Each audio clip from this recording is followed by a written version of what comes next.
Summer start ஆனாலும் ஆச்சு, எல்லாருமே வீட்டுக்கு வந்ததும் எங்கடா அந்த நைட்டியை தாங்க தேடுறோம். நான் இன்றைக்கி வந்து ஒரு பேட்டர்ன் நைட்டி தான் வந்து ஸ்டிச் பண்ண போகிறேன். இது வந்து பார்த்திங்கன்னா இன்ஸ்டாவில் பார்த்துட்டு என் ஹஸ்பண்ட் வந்து ஒரு வீடியோ ரெஃபர் பண்ணாங்க.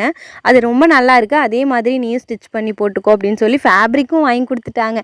இதுக்கு மேலே என்ன வேணும்?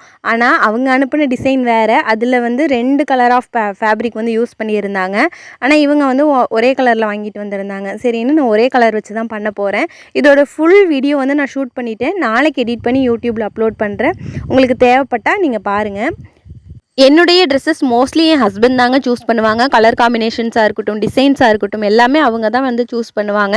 இந்த ட்ரெஸ்க்கு இந்த டிசைன் வச்சுக்கோ நல்லாயிருக்கும் நிறைய ரெஃபர் பண்ணுவாங்க.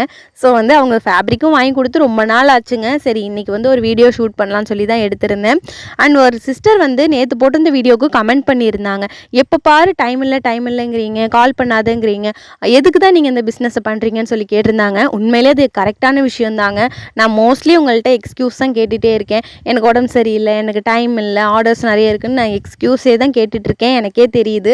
நான் அதுக்கு வந்து ஒரு சொல்யூஷன் கண்டுபிடிச்சிட்டேங்க. ஸ்டாஃப் ஒருத்தவங்க வந்து கூப்பிட்ருக்கேன், வரேன்னு சொல்லியிருக்காங்க. ஸோ வந்துட்டாங்கன்னா அந்த ப்ராப்ளம் இல்லை, கூடிய சீக்கிரம் சால்வ் ஆகிடுங்க.